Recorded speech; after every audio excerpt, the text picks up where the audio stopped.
ഇതിൻ്റെ ഉയരം 144 അടി ഉയരമായിട്ട് കുറയ്ക്കാനുള്ള കാരണം മധുര മീനാക്ഷി ക്ഷേത്രമാണ്. ഇറ്റലിയിൽ നിന്നും കൊണ്ടുവന്ന കന്യകാമറിയത്തിൻ്റെ മാർബിൾ പ്രതിമയാണ്. മരിയ സുസൈ എന്ന ശില്പിയുടെ കഴിവാണിത്. ഈ പാലാഴി എന്ന പേര് ലോപിച്ച് പാല ആയെന്നും പറയുന്നുണ്ട്. ഒരുപാട് കഥകളും ചരിത്രങ്ങളുമുള്ള ഒരു കുരിശുപള്ളിയാണ് പാലാ നഗരത്തിൻ്റെ ഹൃദയഭാഗത്ത് ഈ തലയുയർത്തി നിൽക്കുന്നത്. ഈ പാലാ വഴി ആര് കടന്നു പോയാലും ഈ കുരിശുപള്ളി കാണാതെ പോകില്ല. അത്രയും ഉയരത്തിലാണ് ഇത് നിൽക്കുന്നത്. 144 അടി ഉയരത്തിലാണ് ഈ കുരിശുപള്ളി ഇവിടെ ഇങ്ങനെ നിൽക്കുന്നത്. ഇത് 144 അടിയിൽ കൂടുതൽ ഉയരാതിരിക്കുവാനുള്ള കാരണം മധുര മീനാക്ഷി ക്ഷേത്രമാണ്. ഈ കുരിശുപള്ളിയുടെ ചരിത്രവും ഈ ജൂബിലി തിരുനാളിൻ്റെ കഥയും ഒക്കെ ഒരു വലിയ കഥ തന്നെയാണ്. ഇതെല്ലാം പാലാ പ്രദേശത്തിൻ്റെ വളർച്ചയുമായി ബന്ധപ്പെട്ട കഥകളാണ്. ഈ മീനച്ചിലാറിൻ്റെ മറുകരയിൽ AD 1002 സ്ഥാപിക്കപ്പെട്ട സെൻറ് തോമസ് ചർച്ചാണ് പാലാപ്പള്ളി എന്ന പേരിൽ അറിയപ്പെടുന്നത്. പാല ആ കാലത്ത് വളരെ വേഗം ഒരു തിരക്കേറിയ വ്യാപാര കേന്ദ്രമായി വളർന്നു. അതുകൊണ്ട് ഈ അങ്ങാടിയോട് ചേർന്ന് തന്നെ ഒരു ദേവാലയം ആവശ്യമായിട്ട് വന്നു. കാരണം മീനച്ചിലാറിൻ്റെ മറുകരയിലാണല്ലോ പാലാപ്പള്ളി. എന്നാൽ തിരക്കും അങ്ങാടിയും എല്ലാം ഇപ്പുറവും. അങ്ങനെ 1837 ഈ പഴയ അങ്ങാടിയുടെ ഹൃദയഭാഗത്ത് തന്നെ സെൻറ് തോമസിന് സമർപ്പിച്ചുകൊണ്ട് ഒരു ചെറിയ കപ്പേള സ്ഥാപിക്കപ്പെട്ടു. അന്ന് മാർക്കറ്റിന് അഭിമുഖമായിട്ട് തന്നെയായിരുന്നു കപ്പേള അന്ന് നിർമ്മിച്ചത്. പക്ഷേ 1904 പുതിയ ഒരു മാറ്റത്തിലേക്ക് എല്ലാം വഴിമാറുകയായിരുന്നു. അന്ന് അമലോത്ഭവ പ്രഖ്യാപനത്തിൻ്റെ സുവർണ ജൂബിലി ആഘോഷിക്കുന്നതിൻ്റെ ഭാഗമായി പഴയ കപ്പേളയ്ക്ക് പിന്നിലായി കിഴക്കോട്ട് അഭിമുഖമായി മറ്റൊരു കപ്പേള സ്ഥാപിച്ചു. അതാണ് ജൂബിലി കപ്പേള എന്ന് അറിയപ്പെടുന്നതും ജൂബിലി തിരുനാളിന് തുടക്കമിട്ടതും. 1904 ഡിസംബർ 8 ഈ അൾത്താരയുടെയും പീഠത്തിൻ്റെയും വെഞ്ചരിപ്പും നടന്നു. ഈ അമലോത്ഭവ പ്രഖ്യാപനം എന്താണെന്ന് അറിയാമോ? തൻ്റെ മാതാവിൻ്റെ ഉദരത്തിൽ ഉത്ഭവിച്ച ആദ്യ നിമിഷം മുതൽ ക്രിസ്തുദേവൻ്റെ അമ്മയായ കന്യാമറിയം എല്ലാ പാപങ്ങളിൽ നിന്നും മോചനം പ്രാപിച്ചിരിക്കുന്നു എന്ന സങ്കല്പത്തെയാണ് അമലോത്ഭവം എന്ന് പറയുന്നത്. അത് 9-ാം പിയൂസ് മാർപ്പാപ്പ 1854 ഡിസംബർ 8 ഈ പ്രഖ്യാപനം നടത്തിയത്. അപ്പോൾ നമ്മൾ പറഞ്ഞല്ലോ 1904 ഡിസംബർ 8 അൾത്താരയുടെ വെഞ്ചരിപ്പ് നടന്നെന്ന്. എന്നാൽ 1934 ഓഗസ്റ്റ് 3 അർദ്ധരാത്രി ചില അക്രമികൾ ഈ കപ്പേളയുടെ വിശുദ്ധ രൂപം തകർത്ത്.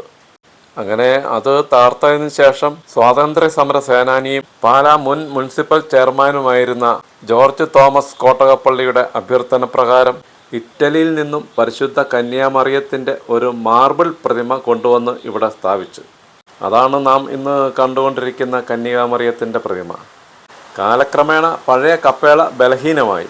അങ്ങനെ പുതിയ ഒരു കപ്പേളയുടെ നിർമ്മിതിയെപ്പറ്റി ചിന്ത വന്നു. അതും ദക്ഷിണേന്ത്യയിലെ ഏറ്റവും ഉയരം കൂടിയ രീതിയിലുള്ള ഒരു കപ്പേള നിർമ്മിക്കണം എന്ന ആവശ്യമാണ് ഉയർന്നത്. അങ്ങനെ 1955 ഓഗസ്റ്റ് 21 പാലാ രൂപതയുടെ പ്രഥമ മെത്രാൻ മാർ സെബാസ്റ്റ്യൻ വയലിൽ പുതിയ കപ്പേളയുടെ തറക്കല്ലിട്ട്. അതിനുവേണ്ടി ചെന്നൈ ആസ്ഥാനമായുള്ള പ്രിൻസ് ആൽബർട്ട് ആൻഡ് ഡേവിസ് എന്ന സ്ഥാപനത്തെയും ആർക്കിടെക്ട് പീറ്റേഴ്സിനെയുമാണ് പുതിയ ടവറിൻ്റെ രൂപകൽപ്പന ഏൽപ്പിച്ചത്. അങ്ങനെ ദക്ഷിണേന്ത്യയിലെ ഏറ്റവും ഉയരം കൂടിയ ടവർ പണിയണം എന്നുള്ള ആഗ്രഹവും അറിയിച്ചു. അപ്പോൾ അവിടെയും ഒരു പ്രശ്നം. മധുര മീനാക്ഷി ക്ഷേത്രത്തിൻ്റെ ഗോപുരത്തിൻ്റെ ഉയരം 150 അടിയാണെന്നും ആ 150 അടിയിൽക്കാട്ടിലും ഉയരത്തിലേക്ക് പണിയുന്നത് അശുഭകരമാണെന്നും പറഞ്ഞ് ആർക്കിടെക്റ്റ് ഈ പണിയിൽ നിന്നും പിന്മാറി. അങ്ങനെ പല അന്വേഷണങ്ങൾ നടത്തിയെങ്കിലും ഈ 150 അടിയിൽ താഴെ നിൽക്കണം എന്ന് പല ആർക്കിടെക്റ്റുകളും ഉപദേശിച്ചു. അങ്ങനെയാണ് ഈ കുരിശുപള്ളിയുടെ ഗോപുരത്തിൻ്റെ ഉയരം 144 അടിയിലേക്ക് നിജപ്പെടുത്തിയത്. ഈ പള്ളിയുടെ ഗോപുരം മുഴുവൻ കല്ലിൽ കൊത്തിയെടുക്കുകയായിരുന്നു. അതിനായിട്ട് കന്യാകുമാരിയിലെ തക്കല എന്ന് പറയുന്ന സ്ഥലത്ത് നിന്ന് വളരെ വിദഗ്ധനായ ഒരു കൽപ്പണിക്കാരൻ, മരിയ സുസൈ എന്നാണ് അദ്ദേഹത്തിൻ്റെ പേര്, അദ്ദേഹത്തിനെയാണ് അതിനായിട്ട് ഇവിടെ കൊണ്ടുവന്നത്. ഈ പള്ളിയുടെ പണി പൂർത്തീകരിക്കുവാനായിട്ട് 22 വർഷമാണ് എടുത്തത്. അന്ന് പൂർണ്ണമായിട്ടും കല്ലിൽ തന്നെയാണ് തീർത്തിരിക്കുന്നത്. അതിനായിട്ട് 14,444 കല്ലാണ് ആവശ്യമായിട്ട് വന്നത്. ഈ 14,444 കല്ലും കന്യാകുമാരിയിൽ നിന്നുമാണ് ഇവിടെ കൊണ്ടുവന്നത്. ഇവിടെ ഈ 144 അടി ഉയരത്തിലുള്ള ഈ ഗോപുരം പണിത ശേഷം അതിൻ്റെ മുകളിൽ ഒരു ക്രിസ്തുരാജൻ്റെ പ്രതിമയുമുണ്ട്. അതിന് 12.5 അടി ഉയരമാണുള്ളത്. അത് നമുക്ക് ഈ പാലാ നഗരത്തിൻ്റെ മിക്കവാറും ഏത് ഭാഗത്ത് നിന്ന് നോക്കിക്കഴിഞ്ഞാലും ഈ ക്രിസ്തുരാജൻ ഇങ്ങനെ തല ഉയർത്തി ഇങ്ങനെ നിൽക്കുന്നത് നമുക്ക് കാണാൻ സാധിക്കും. അത്ര ഉയരത്തിലാണത്. അത് വളരെ ദൂരെ നിന്ന് നോക്കുന്ന സമയത്തൊക്കെ നമുക്ക് വളരെ മനോഹരമായ ഒരു കാഴ്ച തന്നെയാണത്. അന്ന് ഇതിൻ്റെ പണി പൂർത്തീകരിക്കുവാൻ വേണ്ടി 14 ലക്ഷം രൂപയാണ് ചിലവായിരിക്കുന്നത്. ഞാൻ പറഞ്ഞല്ലോ, കന്യാകുമാരിയിൽ നിന്നും വന്ന മരിയ സുസൈയാണ് ഇത് 22 വർഷം കൊണ്ട് ഇതിൻ്റെ പണി പൂർത്തീകരിച്ചെന്ന്. ഈ പണി പൂർത്തീകരിച്ച ശേഷം ഈ മരിയ സുസൈ ഇവിടുന്ന് കന്യാകുമാരിയിലേക്ക് തിരിച്ചു പോയിട്ടുമില്ല. അദ്ദേഹത്തിൻ്റെ ഒരു രണ്ടാം വീടായിട്ട് ഈ പാല മാറുകയായിരുന്നു. ഇവിടെ വന്ന് നമ്മൾ ഇതിൻ്റെ ഈ പണിയും ഈ കാഴ്ചകളൊക്കെ കണ്ടു കഴിയുമ്പോൾ നമുക്ക് മനസ്സിലാവും ഈ മരിയ സുസൈ എത്ര വിദഗ്ധനായ ഒരു കൽപ്പണിക്കാരനായിരുന്നു എന്ന്. കാരണം അതിൻ്റെ ഈ കല്ലുകളൊക്കെ അടുക്കി വച്ചിരിക്കുന്ന എത്ര സൂക്ഷ്മമായും എത്ര ഭംഗിക്കും ആണെന്ന് നമ്മളിവിടെ വന്ന് കണ്ടു കഴിയുമ്പോൾ നമുക്കത് മനസ്സിലാവും. ഇവിടെ 3 ഇടവകകൾ ചേർന്നാണ് ഈ ജൂബിലി തിരുനാളൊക്കെ ആഘോഷിക്കുന്നത്. Lalam cathedral, Lalam saint Mary's പഴയ പള്ളി, ലാലം സെൻറ്റ് ജോർജ് പുത്തമ്പള്ളി എന്നീ 3 ഇടവകകൾ ചേർന്നാണ് ഇവിടുത്തെ ആഘോഷങ്ങളെല്ലാം നടത്തുന്നത്. അതുപോലെ തന്നെയാണ് കേട്ടോ ഈ പള്ളി ഇരിക്കുന്ന ഈ സ്ഥലം, അതായത് ഈ പാലായ്ക്ക് പാല എന്ന് പേര് വരാനും ഇതുപോലെ തന്നെ ചില കഥകളൊക്കെ ഉണ്ട്. അത് ഇതുവഴി മീനച്ചിൽ ആറ് ഒഴുകുന്നുണ്ടല്ലോ. ഈ മീനച്ചിലാറിൻ്റെ പഴയ പേര് പാലാഴി എന്ന് ആയിരുന്നെന്നാണ് പറയപ്പെടുന്നത്. അത് ലോപിച്ചാണ് പാല എന്ന പേര് വന്നതെന്ന് പറയപ്പെടുന്നു. അതുപോലെ തന്നെ മറ്റൊരു കഥയും കൂടെ പറയുന്നത്, പണ്ട് ഇവിടെ ആദ്യമായിട്ട് അങ്ങാടി സ്ഥാപിച്ച ആളിൻ്റെ പേര് പാലാത്ത് ചെട്ടിയാർ എന്നായിരുന്നു.